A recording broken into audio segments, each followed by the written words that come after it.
मेष लगन के विभिन्न भावों में हम चंद्रमा की प्लेसमेंट के बारे में बात कर रहे हैं और इस वीडियो में देखेंगे अष्टम भाव के लिए। अष्टम भाव जहां चंद्रमा आपके चार्ट में नीच की स्थिति में होंगे।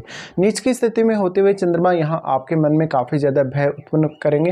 हालांकि ये चंद्रमा कभी कभी इंट्यूशन को काफ़ी ज़्यादा बढ़ा देता है जब केतु का प्रभाव होता है चंद्रमा पर या जुपिटर का जब प्रभाव होता है। लेकिन ऐसी कंडीशन का जो चंद्रमा होगा वो आपको ओवर थिंकिंग के मामले में बहुत ज़्यादा परेशान करेगा। इसके साथ साथ ऐसा चंद्रमा आपके लिए 8वें भाव से संबंधित ज्ञान प्राप्त करने के लिए या 8वें भाव से संबंधित धन प्राप्त करने के लिए बहुत ज़्यादा अच्छा साबित हो सकता है। अब चंद्रमा एक बहुत ही सॉफ्ट ग्रह है और सॉफ्ट ग्रह होने की वजह से जब यहाँ चंद्रमा नीच के हो जाते हैं तो आपका चंद्रमा 4th लॉर्ड है। 4th हाउस से संबंधित रिजल्ट्स पाने के लिए अब आपको जीवन में काफ़ी ज़्यादा मेहनत करनी पड़ेगी। इसके साथ साथ यहाँ ये आपके लग्नेश के ही घर में, तो लग्नेश आपके कितने ज़्यादा मजबूत स्थिति में है ये भी आपको देखना होगा। चंद्रमा यहाँ है तो मेनली आप अपने हर रिश्ते में थोड़ा सा कहीं ना कहीं ज़्यादा इमोशनल नजर आएंगे या थोड़ा सा ज़्यादा फ्रस्ट्रेशन भी आपके अंदर रहेगी। चंद्रमा यहाँ किस अन्य ग्रह से प्रभावित हो रहे हैं ये भी आपको देखना चाहिए। देखिए इस प्रकार का जो चंद्रमा होगा वो आपको बहुत सारी हिडन फीलिंग्स देगा आपके रिश्तों को लेके, आपके रिलेशनशिप को लेके, धन और संपत्ति के मामलों में भी। तो यहाँ पे हो सकता है आप मैरिज के बाद शायद ज़्यादा अपने पार्टनर की फैमिली की तरफ झुके हुए नजर आएँ या आप उनसे कोई बहुत बड़ी उम्मीद रखें। यहाँ चंद्रमा की स्थिति होने से चंद्रमा आर्थिक रूप से आपको काफ़ी प्रभावित करेंगे। इवन आर्थिक रूप से काफ़ी सारे बदलाव आपकी लाइफ में आ सकते हैं और मैरिज के बाद भी आपको ऐसा देखने को मिलेगा। चंद्रमा की ये प्लेसमेंट होने से अब चंद्रमा आपके चार्ट में 4th लॉर्ड होकर यहाँ आ रहे हैं तो ये 4th हाउस से संबंधित कार्यों के लिए अच्छा नहीं है। हालांकि आपको माता पिता से काफ़ी ज़्यादा सपोर्ट और धन संपत्ति मिल सकती है, लेकिन ये मदर की सेहत को खराब कर सकता है। अगर मान लो यहाँ केतु का प्रभाव है या जुपिटर का प्रभाव है तो आपकी माता बहुत ही आध्यात्मिक हो सकती है। चंद्रमा को अब यहाँ आपको वास्तव में स्ट्रॉन्ग करना चाहिए या नहीं करना चाहिए ये आपको सोचना चाहिए। अगर यहाँ कोई जैसे जुपिटर जैसे ग्रह का प्रभाव है इवन, तो आपको जरूर यहाँ पर चंद्रमा पर ज़्यादा ध्यान देना होगा।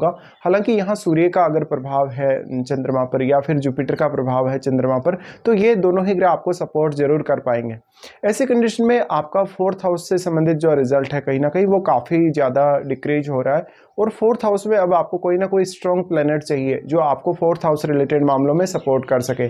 ऐसे में मान लो अगर सूर्य आपके 4th हाउस में हो, इवन अगर आपके बृहस्पति या आपके बुध अगर 4th हाउस में हो तो आपके लिए वो ज़्यादा बेहतर होगा। चंद्रमा 4th लॉर्ड होने की वजह से कहीं ना कहीं ऐसा चंद्रमा आपको काफ़ी ज़्यादा जिज्ञासु बनाएगा, आपके लिए बहुत सारे इनकम सोर्सेज लाएगा, लेकिन स्टेबिलिटी की प्रॉब्लम रहेगी इनकम में। इस प्रकार का चंद्रमा होने से आप काफ़ी स्पेकुलेटिव भी कभी कभी हो जाते हैं या कभी कभी आप पैसे से संबंधित जब निर्णय लेते हैं या अपने रिलेशनशिप से संबंधित जब निर्णय लेते हैं तो आप काफ़ी जल्दबाजी कर जाते हैं, आप में धैर्य नहीं होता।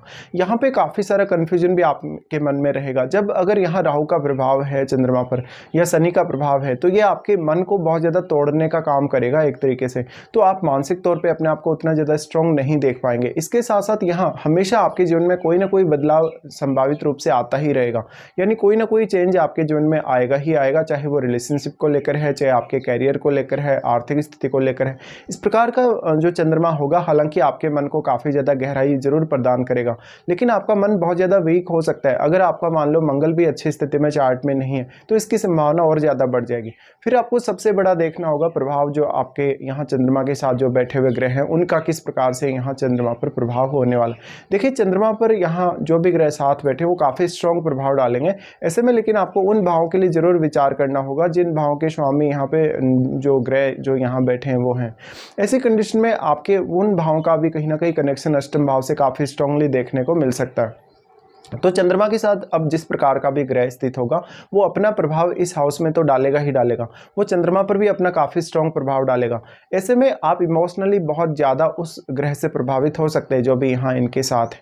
साथ साथ में अब वो ग्रह किस प्रकार का है, वो कौन कौन सी क्वालिटीज़ को लिए हुए हैं और वो आपके चार्ट में किन किन भावों को रिप्रेजेंट कर रहा है ये भी काफ़ी महत्वपूर्ण है।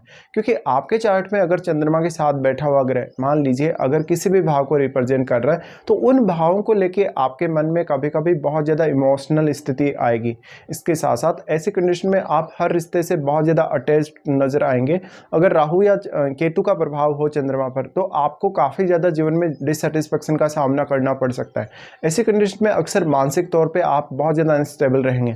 ये चंद्रमा आपके पढ़ने लिखने के लिए या आपके इमेजिनेशन के लिए कभी कभी उतने बेहतर रिजल्ट नहीं लाता, लेकिन आपकी क्रिएटिविटी के लिए अच्छा साबित हो सकता है। आप यहाँ पे अब जो आपको एनर्जी मिल रही है क्योंकि यहाँ डिस्पोजिटर मंगल है तो मंगल की एनर्जी एनर्जी को किस तरीके से कंट्रोल आप कर सकते हैं, और क्योंकि वो आपके लगन के भी स्वामी, ऐसे कंडीशन में मंगल की प्लेसमेंट आपके लिए सबसे ज़्यादा मैटर करेगी। और चंद्रमा पर यहाँ किसी बहुत एग्रेसिव प्लैनेट का प्रभाव अगर ना हो तो आपके लिए ज़्यादा अच्छा है। सूर्य का तो हालांकि हो ही सकता है, सूर्य तो क्योंकि चंद्रमा के मित्र हैं, लेकिन बाकी जैसे मंगल का अगर प्रभाव हुआ तो फिर यहाँ चंद्रमा पर काफ़ी नेगेटिव इम्पैक्ट पड़ सकता है।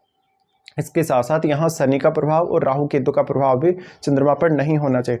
हालांकि इसका एक साइड काफ़ी पॉजिटिव भी है, जहाँ पर अगर राहु का प्रभाव चंद्रमा पर हुआ, केतु का प्रभाव या शनि का प्रभाव इवन हुआ, तो ये आपके सिक्स सेंस को काफ़ी तेज़ी से डेवलप करेगा और आपको काफ़ी ज़्यादा तंत्र मंत्र या आपको पूजा पाठ ध्यान साधना की तरफ लेकर जाएगा।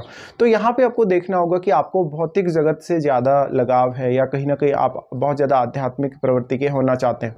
इसके साथ साथ फिर आपके लिए दशा भी बहुत ही ज़्यादा मैटर करेगी। आपको हो सकता है चंद्रमा की महादशा हो, या चंद्रमा की दशा आपको नहीं है तो चंद्रमा के साथ बैठे हुए ग्रह की आपको महादशा हो सकती है, तो उस दशा में भी आपको चंद्रमा के प्रभाव काफ़ी स्ट्रांगली देखने को मिल जाएंगे।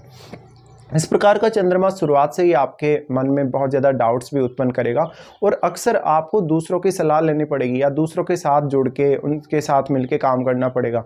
आप कभी कभी इस प्रकार का चंद्रमा है तो अपने इमोशंस को पूरी तरीके से सामने नहीं ला पाते। आप बहुत कुछ हिडन तरीके से अपनी लाइफ में कर रहे हैं, जैसे आप अपनी धन संपत्ति के बारे में सोच रहे हैं, अपने किसी रिलेशनशिप के बारे में सोच रहे हैं। इस तरीके से इस प्रकार के चंद्रमा के प्रभाव आपके लिए रहेंगे।